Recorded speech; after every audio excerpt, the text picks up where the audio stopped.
Hola amigos, ¿qué tal? Stuart here from Spain Speaks with an update on the current situation in Spain, and the United States is again advising against travelling to Spain, but more about that in just a moment. Firstly, a big thanks to all of the people that left comments on the last video.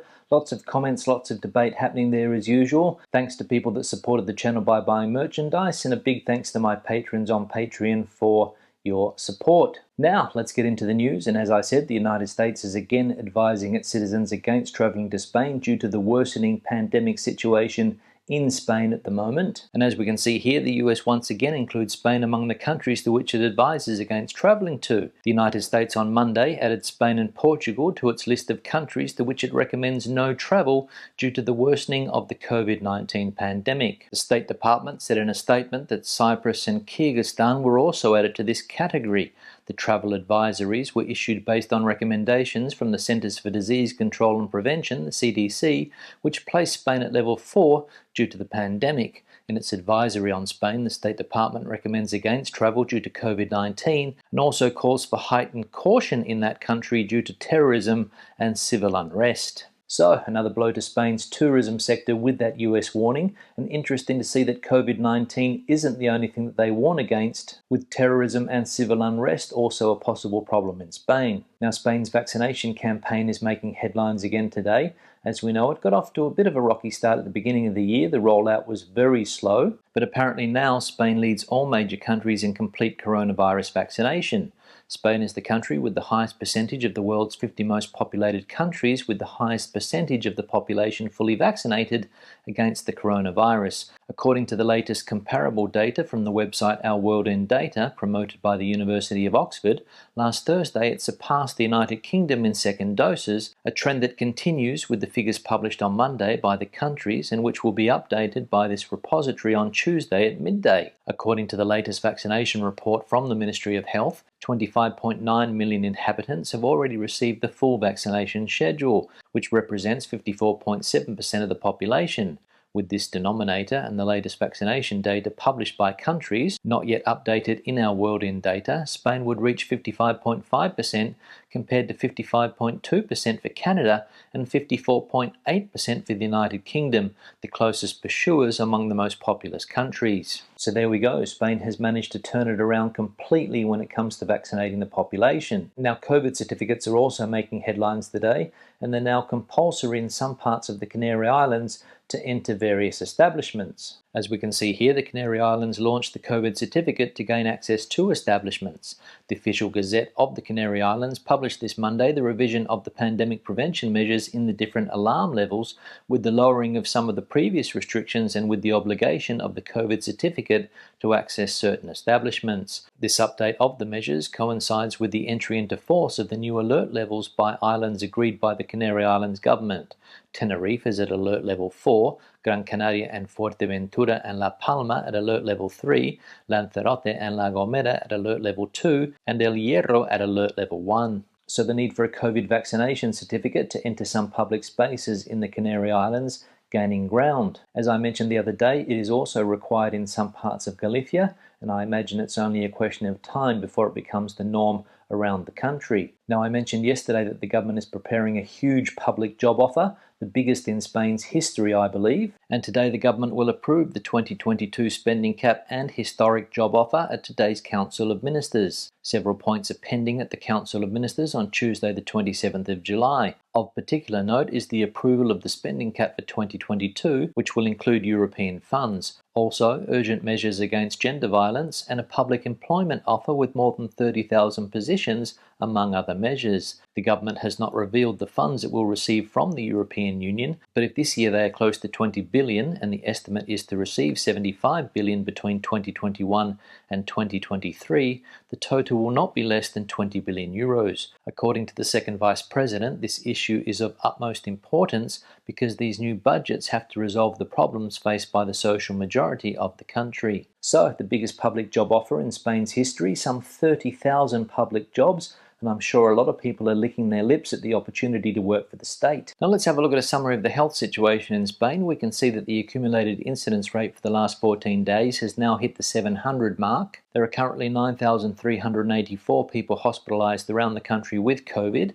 There are 1,490 patients in ICU. If we have a look at the health situation in the Balearic Islands, we can see that the accumulated incidence rate there is now up to 835, and daily cases are up a whopping 305% on previous data. If we have a look at the vaccination campaign, we can see that 54.68% of the population are now completely vaccinated against COVID-19, and 64.97% of the population have received at least one dose. Now, there was some good news for a small business owner in Grenada yesterday when a court ordered an insurance company to pay up 80,000 euros to compensate them for lost business. As we can see here, a judge orders insurer to pay 80,000 euros to restaurant for pandemic closure.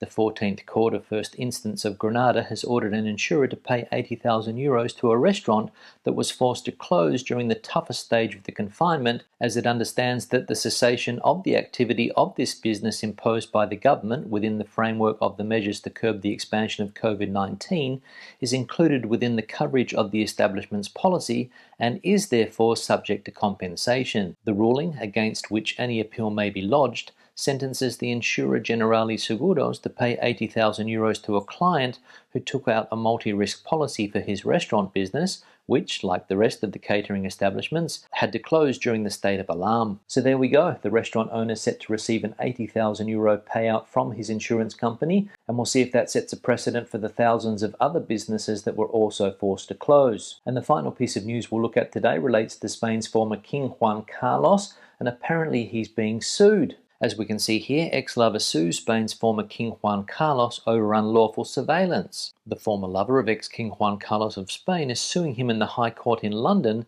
accusing the former monarch and the Spanish Secret Service of putting her under illegal surveillance in the UK. In a claim filed in December last year, but only made available by the court on Monday, Karina Zulsane-Wittgenstein has accused the former monarch of harassment from 2012 until the present time, including threats and defamation, and unlawful covert and overt surveillance by agents of the former king and the Spanish intelligence service. She is seeking substantial damages and a restraining order. The former king has denied wrongdoing, although his legal team has not yet filed a defense to the claim. So former King Juan Carlos making headlines again for all the wrong reasons. Now let's have a look at some of the comments from previous videos. One here from Colin: "Thank you, Stuart. Here in the UK, Johnson's popularity is going down. No wonder." Yeah, Colin, thanks for the comment. Obviously referring to something that I mentioned yesterday, that Spain's Prime Minister Pedro Sánchez has also seen his popularity plummet in recent times. I think a survey showed yesterday that he was the least valued of all the European leaders, and apparently people are not happy with the way his government has handled the pandemic, and a recent spike in electricity prices has also led Spaniards to feel frustrated with their leader. But as you mentioned there, Pedro Sánchez is not the only leader to be suffering in the polls at the moment. Boris Johnson also, and I imagine that until this pandemic is done and dusted, it's going to be a tough time for politicians. One here from Iggy: "I disagree about Spain's performance in the Olympics. For the size of our country, I think we're doing a pretty good job. How can we compete against such large countries like the USA or China? A por ellos, España." Iggy, thanks for the comment, obviously referring to a comment that I made yesterday when I said that I think that Spain underperforms at the Olympics, or at least it has done in recent Olympics. And I wasn't suggesting that Spain's medal tally should be compared to countries like the United States, China, Russia or other big countries, but Spain does have a fairly big population, around 47 million people I believe. A lot of the country has fantastic weather, ideal conditions for training for a Summer Olympics, and if Spain put more resources into some of the Olympic competitions and put less resources into sports like football, I'm sure the country would do better. But that's just my opinion. One here from Jacqueline: "A real worry for Spain of all government is offering public sector jobs. Isn't that how Greece got into trouble? With the government paying out wages and pensions in the public sector and little fed back into the economy, it's a downward spiral. Spain has much more to offer regarding trade and exports. Being caged by debt and deficits is only going to make Spain a doormat for the EU to wipe their feet on, and much poorer. Believe in yourselves, rubbish government, beautiful people." Yeah, Jacqueline, thanks for the comment. I think various countries in the south of Europe have got into trouble over the last 10 years or so because of the way their economies are structured. We saw the problems that Greece, Spain, Portugal had after the 2008 financial crisis. And one of the big problems Spain has, as we know, is high unemployment in the private sector. No Spanish politician has ever worked out the magic formula on how to create private sector jobs. No problem at all, it seems, when it comes to creating public sector jobs, and that's what some of that European Recovery Fund money is going to be used for. But as we all know, Prime Minister Sánchez recently travelled to the United States to try to secure private investment in the country, and we'll see if that proposed investment is able to create private sector jobs. One here from What Now reports a while ago the Spanish government can seize private homes in a pandemic.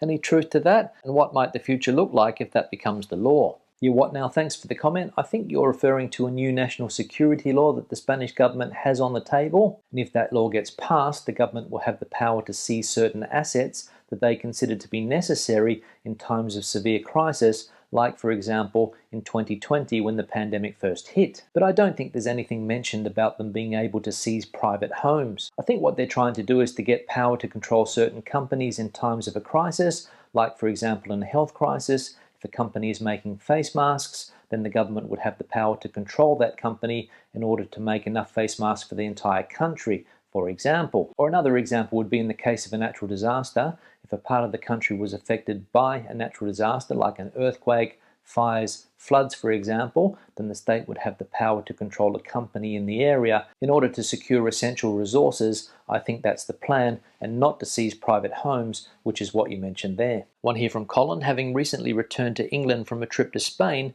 I'd venture to submit foreign travel at present is most certainly not for the faint-hearted. The outward leg is the easy part, the return rather less so. Indeed, I was even turned back at the boarding gate by Ryanair at the first attempt to get back on a piffling technicality concerning my pre-departure antigen test, so had to endure the walk of shame retracing my steps at Barajas. The system seems intended to deter. If that's its purpose, it's well designed. Be warned. Yeah, Colin, thanks for the comment and adding to the debate that we have been having over the last few days as to whether or not it is easy to travel at the moment, and your experience there suggesting that it is not. And it does seem that various countries are trying to put people off travelling at the moment, making it difficult for them to get in, making it difficult for them to get out, different tests, different certificates. Definitely not the easiest time to travel at the moment. I, for one, have no plans to hop on a plane at the moment. I'm going to wait for it to become a little bit easy before I take to the skies. And when is that going to be? Who knows? And finally, one here from CityFan, day 499 since the 14th of March 2020.